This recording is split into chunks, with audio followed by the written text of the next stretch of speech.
चलो यार, आज हम बात करेंगे मोडास की। लास्ट फाइनली पेपर आ चुका है 10th का, और लास्ट हमें मोडास की बात करनी जरूरी है। तो we need to have the sheet. Honestly इनको शीट जरूरी होती है, शीट होना जरूरी है। आपके पास शीट होनी चाहिए सबके पास, ठीक है? नहीं है तो प्लीज कैरी कर लेना आप लोग जब इसको क्लियर कर दो।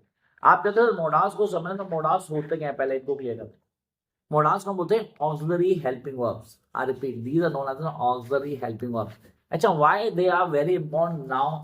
ऑनेस्टली सर एकदम बहुत इंपॉर्टेंट हो गए कि कंफर्म पेपर में आने वाले, कंफर्म पेपर में आने वाले मोडास तो हमें आने चाहिए। अब आपने कहा मोडास को कैसे क्लियर? सब मोडास होते हैं, इनको बोलते हैं auxiliary helping verb. Yes, auxiliary helping verb, helping verb का रोल ही प्ले करते हैं, इनको क्लियर करना है। आपने कहा मोडास में सबसे पहला मोडास जो आपको आना चाहिए, मे। देखो यार, मे को संभलो, MAY, मे। हो सकता है, ऑनेस्टली बोलो, हो सकता है, पॉसिबिलिटी। जब वो तो पॉसिबिलिटी किसी भी चीज की हो सकती है, पॉसिबिलिटी किसी भी चीज की हो सकती है। अब पॉसिबिलिटी में हम बोलते हैं 50-50 वाले केस में हम मे को यूज करते हैं। हिंदी बोलो आसान तरीके में, जो हो सकता है। क्या बारिश होगी? चांसेस बहुत कम है यार। क्या ठंड दोबारा आएगी? चांसेस बहुत कम है यार। मेरे पास तो बहुत जवान लड़के बैठे हैं, सब कुछ उतार के आ गए, कह रहे सर मेरे को तो गर्मी आ गई, कांट हेल्प इट। तो मैंने कहा मे बी पॉसिबिलिटी है, हमारे पास पॉसिबिलिटी होगी।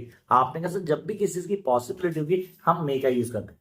लेकिन 4 सिचुएशन ले लेना। I really want you guys take 4 situation.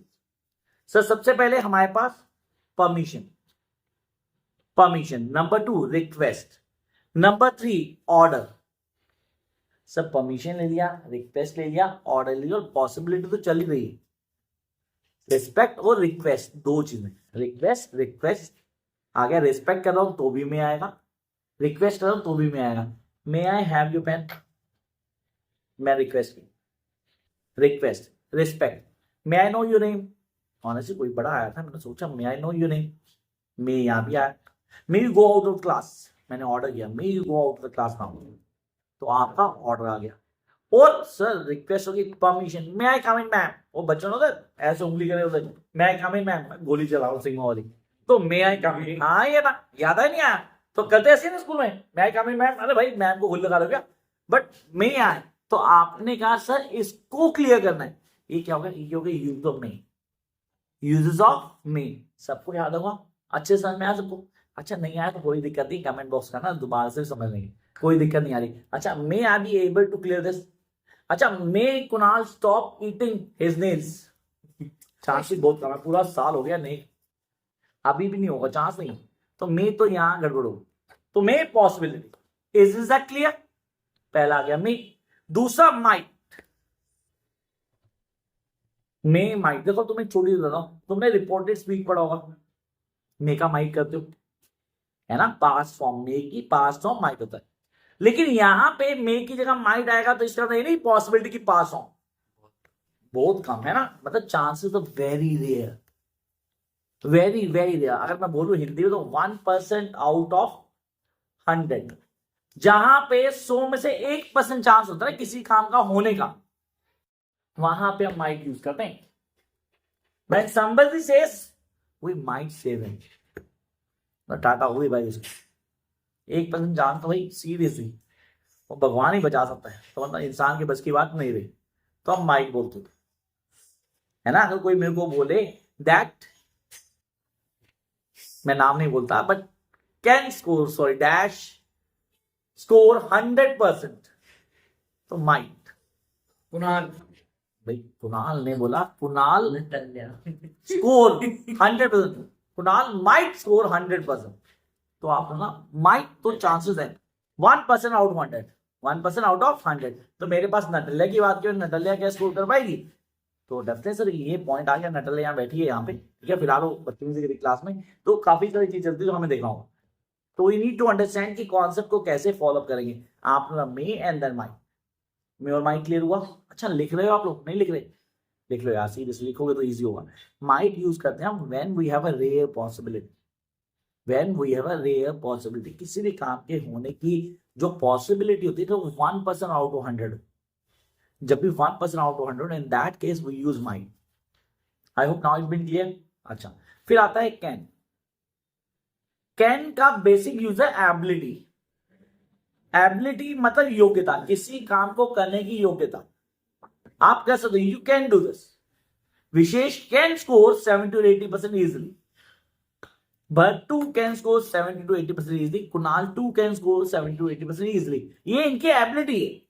But Garima can score 90% with lots of hard work. Easily नहीं बोला मैंने, with lots of hard work. तो ये मैंने क्या बोला, सब कैन आया जब आपकी एबिलिटी की बात होती है. किसकी बात होती है? एबिलिटी. आप कर सकते हो. अच्छा याद है मैंने 4 पॉइंट बताए थे, रिस्पेक्ट, रिक्वेस्ट, परमिशन, ऑर्डर. वही मे वाले, वहां पे उन चारों के साथ हम किसकी जोड़ते थे? पॉसिबिलिटी. किसको जोड़ते थे? पॉसिबिलिटी. और यहां पे किसको जोड़ेंगे? एबिलिटी को. वहां पे उन चार के साथ हमने जोड़ा पॉसिबिलिटी को, यहां पे हमने चारों के साथ जोड़ा किसको? एबिलिटी को. When I'm talking about ability, yes, we're talking about ability. तो yes, it's all about ability. आपको देखना पड़ेगा. You guys need to understand it.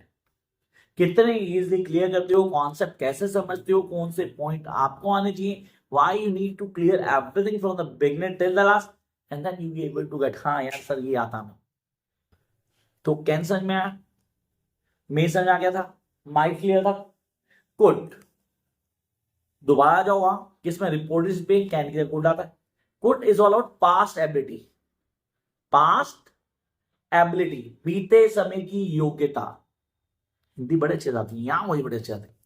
बीते समय की योग्यता. जब मैं छोटा बच्चा था बड़ी तेज भाग सकता था. When I was a little kid I could run very fast. गरिमा के सर मैं भी, मतलब बूढ़ी हो गए भी, can't help it, मतलब सीरियसली you could. भरत कहता sir I could run very fast. अरे अभी भाग लेगा, गोरखा है तो गोरखा तो भाग ही लेगा. आपने कहा sir this is really important. हाँ है ना. आपने कहा कुड मीन्स पास्ट एबिलिटी. जब भी आप कुड की बात करते हो आप बात करते हो पास्ट एबिलिटी, बीते समय की योग्यता की. सर एक चीज दोहराता हूं, जहां आप किसी आदमी को बहुत ज्यादा रिस्पेक्ट दे रहे हो, तो when you're giving someone a lot of respect, when you are giving somebody a lot of respect, तो क्या आता है? could. क्या आता है? could. सर जैसे could I speak to Mr. X, मे भी कोई एक्स बहुत ज्यादा रिस्पेक्टेड आदमी हो, मैं उसको इज्जत देता हूं तो could यूज कर सकता हूं. ये एक्सेप्शनल है, बहुत कम लोग यूज करते हैं. पहले क्लियर करता हूं, it be not to everyone, सबको पता भी नहीं. तो could can be used for giving lots of respect to somebody. तो can, could, may, might. Done. चलो आगे आते हैं हमारे पास should. should का बेसिक यूज होता है moral obligation. I repeat, should का बेसिक यूज होता है मॉरल ऑब्लिगेशन, या आप बोलते हो सर एथिक्स, वैल्यूज, सोसाइटी के लिए जो नॉर्म्स होते हैं. जैसे गरीबों की मदद करनी चाहिए, we need to help the poor ones, we need to work hard. Honestly, down the final hours are going on, final days are going on the exam, you guys need to work very hard. जितनी मेहनत करेगा उतना अच्छा result आएगा. the more you work the more you get. सुना आपने? नहीं सुना? तो यहाँ should आता है. should means moral obligation, you should do this. अभी कई बच्चे ना हिंदी में पढ़ के आते, कहते हैं चाहिए, जो होता है ना चाहिए, वहां should आता है.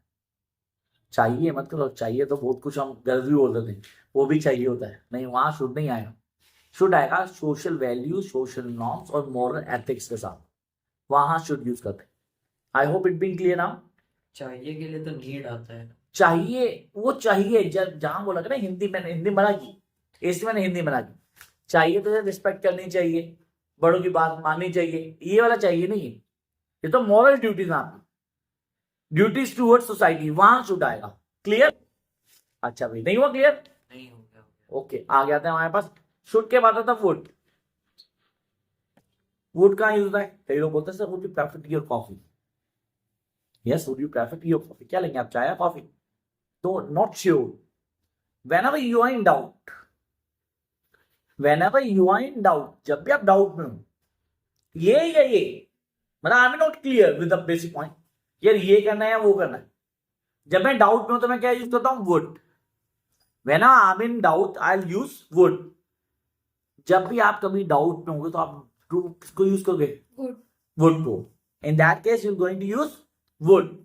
आई hope now it been clear. समझ में आया आप लोगों को? तो शुड एंड देन वुड. चलो, शुड हो गया, वुड हो गया.